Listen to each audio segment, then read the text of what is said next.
Hello students, जैसे कि आपको पता आपका एग्ज़ाम बहुत ही नज़दीक है, 12th क्लास। ठीक है, अभी जनवरी का मंथ है तो अभी आपका एग्ज़ाम बहुत ही नज़दीक है। तो उसके रिगार्डिंग हम आज अपना जो है ऑर्गेनिक केमिस्ट्री स्टार्ट करते हैं। आपको पता है ऑर्गेनिक केमिस्ट्री का कितना वेटेज है एग्ज़ाम के अंदर। तो हम जैसे बहुत ही लेंथी वीडियो नहीं बनाएंगे, बहुत छोटी वीडियो जैसे कि पर्टिकुलर किसी कंसेप्ट पे। चैप्टर नंबर जो आपका हेलोल्केन और हेलोरीन है उसी को स्टार्ट करने के बारे में बात है। अब मेरी वीडियो के अकॉर्डिंग चलोगे तो मैं आपको बोलता हूँ, मान लो 33 मार्क्स का आपका ऑर्गेनिक केमिस्ट्री, तो उसमें से आप 30 प्लस नंबर आराम से ले आओगे। ठीक है, लेकिन आपको मेरे को फॉलो करना होगा। जैसे अभी मैं आज का topic, first topic dipole moment है। इसके बाद हम जब हेलोल्केन और हेलोरिन चैप्टर को स्टार्ट करेंगे तो उसके लिए हम थोड़ा सा पहले 11th की कुछ बेसिक कन्वर्जन रिएक्शन है जिनका कंसेप्ट हम देखेंगे, उसको यूज करेंगे एंड देन हम अपना चैप्टर स्टार्ट करेंगे किसी पर्टिकुलर टॉपिक पे। जैसे आपका हेलोल्केन और हेलोरिन चैप्टर, तो उसमें हम पहले देखेंगे उसकी preparation, physical property, chemical property. लेकिन उससे पहले हम 11th की कुछ बेसिक रिएक्शन करेंगे। जैसे मैंने आज हेलोल्केन चैप्टर और हेलोरिन चैप्टर से डाइपोल मोमेंट टॉपिक को उठाया, बस मैं डाइपोल मोमेंट का यहाँ पर जस्ट इंट्रोडक्शन दूंगा। उसके बाद हम डायरेक्ट क्वेश्चन करेंगे जो आपसे पूछे गए हैं कि किस तरीके से आपसे क्वेश्चन पूछता है, किस क्वेश्चन में आपको कन्फ्यूजन होगा। लेकिन अगर फिर भी आपको लगता है कोई क्वेश्चन रह जाता है तो आप उसको कमेंट में बता सकते हो, तो नेक्स्ट वीडियो हम उसके ऊपर बना देंगे। लेकिन डाइपोल मोमेंट टॉपिक होने के बाद उसके बाद जो नेक्स्ट वीडियो हमारा होगा वो होगा हमारा कुछ 11th क्लास की बेसिक रिएक्शन जो ऑर्गेनिक केमिस्ट्री 12th क्लास में यूज होंगी। ठीक है, उसको पढ़ा के फिर हम नेक्स्ट अपना स्टार्ट कर देंगे। तो जैसे आपका एग्जाम मतलब 1 महीना ही बचता है, तो 1 महीने में हम लगभग मोस्टली सारा सिलेबस आपका कंप्लीट कराएंगे। ठीक है, ज़्यादा लेंथी वीडियो नहीं बनाएंगे, 10-15 मिनट की किसी एक पर्टिकुलर कंसेप्ट पे, और उसके क्वेश्चन जो प्रीवियस ईयर में पूछे जाते हैं कि किस टाइप से आपसे क्वेश्चन वो पूछ सकता है। जैसे कोई रिएक्शन कराए उसी टाइम उसी का क्वेश्चन करेंगे। ठीक है, तो अभी आप एक वीडियो देखो डाइपोल मोमेंट और चैनल को सब्सक्राइब करो फॉर द नेक्स्ट वीडियो के लिए। तो देखो अभी जैसे डाइपोल मोमेंट आपको पता है क्या होता है। डाइपोल मोमेंट का मतलब होता है चार्ज इनटू डिस्टेंस। आपने 11th क्लास में भी डिडक्ट किया हुआ इसको कि जो आपका डाइपोल मोमेंट होता है वो क्या होता है, चार्ज इनटू डिस्टेंस। ठीक है, इसमें इतना टाइम हम वेस्ट नहीं करेंगे। तो यूनिट इसका क्या होता है, चार्ज का यूनिट होता है सर कूलाम, और डिस्टेंस होता है मीटर से। ठीक है, तो सम टाइम इसको हम बोल सकते हैं डीबे, यानी कि हम ऐसे भी लिख सकते हैं कि आपका जो 1 डीबे है, 1 debye is equal to 1 debye is equal to 1 debye is equal to 1 coulomb metre. ठीक है, तो मतलब अगर जो मैंने अभी क्वेश्चन दिया आपको, उनको क्वेश्चन को छोड़ दें तो हम ज़्यादातर केमिस्ट्री के अंदर चार्ज को डोमिनेट करते हैं एज कम्पेयर टू डिस्टेंस। लेकिन कुछ क्वेश्चन है जहाँ कुछ थोड़ा बहुत कन्फ्यूजन हो जाता है हमें कि चार्ज और डिस्टेंस का फैक्टर भी जो है हमारा ज़्यादा काम कर जाता है। जैसे फॉर एग्जांपल एक क्वेश्चन मैं आपसे पूछता हूँ, ये जैसे इसमें देख सकते हैं आप, अरेंज करना आपको डाइपोल मोमेंट। जैसे अभी आपको ऐसा क्वेश्चन भी पूछता है बहुत बार। अभी इसमें हम देखें CH3F और CH3Cl, CH3Br और CH3I, अगर चार्ज के फैक्टर को लेके चलते हो, जैसे अभी आपको पता है कि डाइपोल मोमेंट हमारा क्या होता है, चार्ज इनटू डिस्टेंस। तो चार्ज के फैक्टर को लेके चलेंगे तो चार्ज किस पे ज़्यादा है, फ्लोरीन पे ज़्यादा है as compare to chlorine, as compare to bromine and as compare to आपका क्या है, आयोडीन। तो चार्ज के फैक्टर को लेके चलते हो तो आपका आंसर ये होना चाहिए CH3F, CH3Cl, CH3Br और CH3I। Most of the students यही करके आएंगे, लेकिन आपको ये आंसर नहीं लिखना है इसका, बिकॉज यहाँ पर CH3F में थोड़ा कन्फ्यूजन है, ये आंसर आपका रॉन्ग होगा। उसका रीज़न क्या है, अगर हम CH3F अगर हम CH3F और CH3Cl का केस लेके चलते हैं तो यहाँ पर ऑब्वियस सी बात है, चार्ज तो फ्लोरीन का ज़्यादा है, बिकॉज ये हाईली इलेक्ट्रोनेगेटिव एलिमेंट है according to your periodic table. ठीक है, तो यहाँ पर पार्शली पॉजिटिव चार्ज आएगा।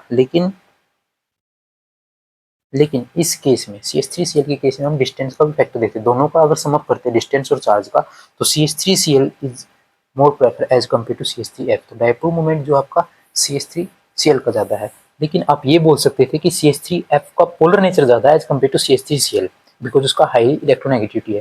लेकिन डाइपोल मोमेंट दोनों का मल्टीप्लीकेशन होगा आपका charge into distance, therefore CH3Cl का जो डाइपोल मोमेंट है वो ज़्यादा है एज कम्पेयर टू CH3F। बस ये कंफ्यूजन होगा, आपसे ये क्वेश्चन इस तरीके से पूछेगा। मैं बस यहाँ पर 12th CBSE के रिगार्डिंग या आपका जो HBSE होता है उसके रिगार्डिंग ही बात करता हूँ। ठीक है, तो जैसे अब इसका आंसर क्या बनेगा, आपका क्वेश्चन आंसर, आपको CH3F नहीं करना है, आपको करना है CH3Cl देन CH3F।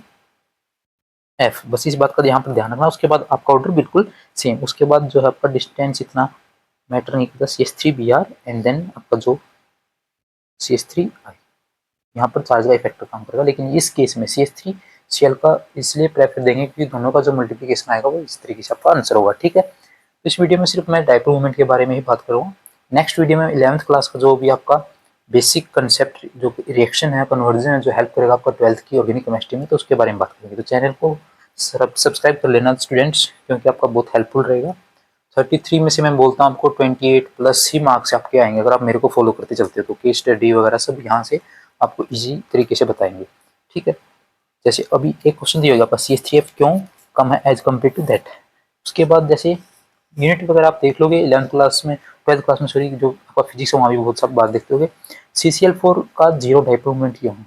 अभी CCl4 के पास अगर एक सिचुएशन देखें तो CCl4 के सारे बॉन्ड कैसे आपके पोलर बॉन्ड है, क्योंकि C और Cl के बीच में इसका इलेक्ट्रोनेगेटिविटी ज़्यादा है, किसका, क्लोरीन का। Therefore it gain partially negative charge, और उसके ऊपर क्या रहेगा, पॉजिटिव चार्ज रहेगा। जिसके पास नेगेटिव होता है उसकी तरफ हम एरो से रिप्रेजेंट करते हैं ऐसी डायरेक्शन को, और जिसके पास पॉजिटिव है उसको टेल से। इस केस में भी नेगेटिव इधर रहेगा, इसमें भी नेगेटिव इधर, इसमें भी नेगेटिव इधर। तो इस केस में डायपोल मोमेंट का डायरेक्शन इधर रहेगा, इस केस में डायपोल मोमेंट इस साइड, और इस केस में डायपोल मोमेंट इस साइड रहेगा। तो तीनों केस का डायरेक्शन कुछ इस तरीके से आपको शो करेगा। ओके स्टूडेंट्स, अगर आपको कोई कंफ्यूजन है तो आप उसमें कमेंट कर सकते हैं। तो अगर हम देखें सिर्फ एक क्लोरीन का बॉन्ड जो है ऊपर की तरफ है, एक वेक्टर आपको ऊपर की तरफ रिप्रेजेंट करता है, लेकिन तीनों का जो रिजल्टेंट आएगा इनका वो नीचे की तरफ आएगा। इसलिए एक दोनों को ये क्या करेंगे, दूसरे को कैंसिल आउट करेंगे। तो देयरफॉर कैंसिल आउट के टर्म्स में इनका जो डायपोल मोमेंट निकल गया तो हम कहते हैं जीरो। तो ये क्वेश्चन भी बहुत बार पूछता है कि CCl4 इतना पोलर होने के बावजूद भी डायपोल मोमेंट का जीरो क्यों है, बिकॉज तीन जो क्लोरीन है टेट्राहेड्रल स्ट्रक्चर है। CCl4 हैज, रीजन ये भी लिख सकते हो, because CCl we know that CCl4 has tetrahedral structure, and in this case जो रिजल्टेंट आता है आपका तीनों क्लोरीन का नीचे की तरफ आता है, स्ट्रक्चर बना के उसको शो करोगे कि उनका रिजल्टेंट जो आता है वो ऊपर वाली जो क्लोरीन का जो डायपोल मोमेंट उसको cancel out to each other, तो therefore dipole moment is zero. ये तो बहुत ही इजी क्वेश्चन होगा इस तरीके से। फिर आपसे पूछता है कि CH3Cl, मान लो आपके पास ये चार कंपाउंड है, CH3Cl, CH2Cl2 और CHCl3 और CCl4। इनका डायपोल मोमेंट आपको इंक्रीजिंग ऑर्डर में अरेंज करना है। तो अभी आपको लगता होगा CCl4 ज़्यादा, लेकिन आप अभी मैंने बताया आपका CCl4 का जीरो डायपोल मोमेंट है। ठीक है, उसका रीजन मैंने आपको बोल दिया। तो उसके बाद आप सोचते हो सर CHCl3 ज़्यादा होना चाहिए, उसके बाद नहीं।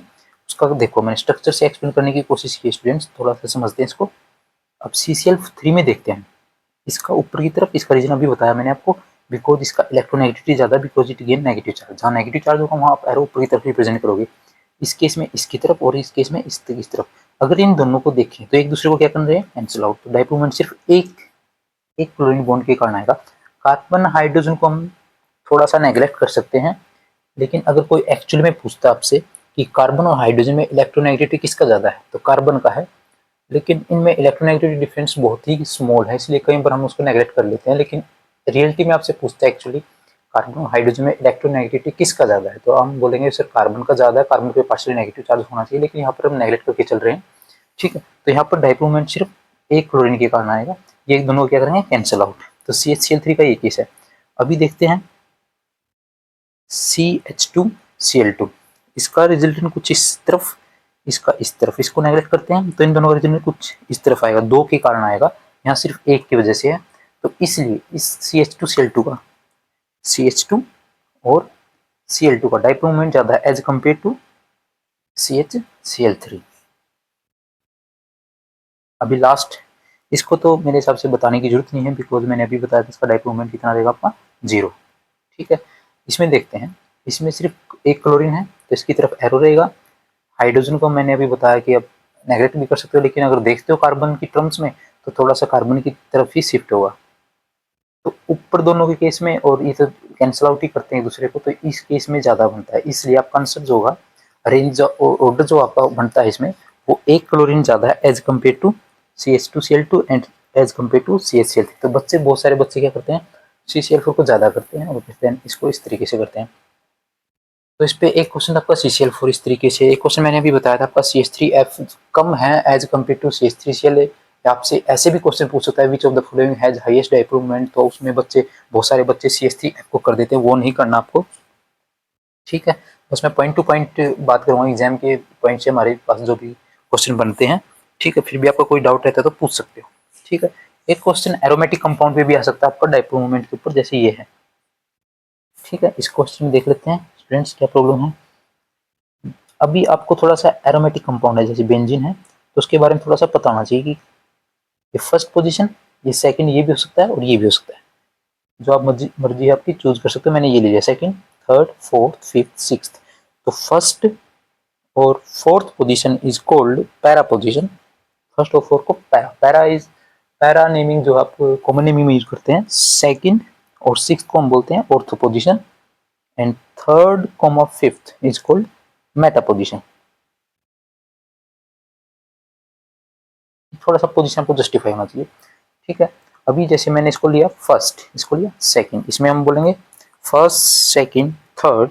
इसको बोल देंगे first, second, third and fourth, fifth, sixth, इस तरीके से। तो इसको बोल सकते हैं आप, ये है आपका ortho. Second is called ortho. Ortho और दो क्लोरीन के लिए डाई क्लोरोबेंजीन। इसको बोल सकते हैं मेटा, एक मेटा पे और एक फर्स्ट पे तो होगा ही आपका मेटा डाइक्लोरोबेंजीन, पैरा डाइक्लोरोबेंजीन। इस तरीके से आपसे क्वेश्चन थोड़ा घुमा के पूछ सकता है कि ortho chloro dichlorobenzene, Meta dichlorobenzene and para dichlorobenzene के अंदर किसका डाइपोल मोमेंट ज्यादा है। तो इसमें बस आपको सिंपली ये देखना, देखो मैंने अभी बताया आपको क्लोरीन का इलेक्ट्रोनेगेटिविटी ज्यादा, तो क्लोरीन की तरफ आप एरो से रिप्रेजेंट करोगे ऐसे ऐसे। ठीक है, दोनों को, तो दोनों का रिजल्ट कुछ इस तरीके से आएगा। ठीक है, दोनों नियर अबाउट सेम ही आसपास ही है, तो दोनों रिजल्ट ज्यादा ही आएगा एज कम्पेयर टू सिंगल। ठीक है, यहाँ पर ऐसे और इसका भी एरो ऐसे बनेगा, लेकिन ये दोनों का डिस्टेंस ज्यादा होने के कारण इसका रिजल्टेंट मेटा डाइक्लोरोबेंजीन का resultant as compare to ortho dichlorobenzene कम आएगा। पैरा में देखते हैं, पैरा में एक ऊपर की तरफ बनता है ऐसे और एक नीचे की तरफ, तो दोनों का डायरेक्शन अपोजिट, तो एक दूसरे को क्या करेंगे, कैंसिल आउट। तो पैरा डाइक्लोरोबेंजीन और CCl4 दोनों का डाइक्लोरोबेंजीन जीरो, तो सबसे ज्यादा किसका रहेगा, ऑर्थो, देन मेटा और पैरा डाइक्लोरोबेंजीन जीरो।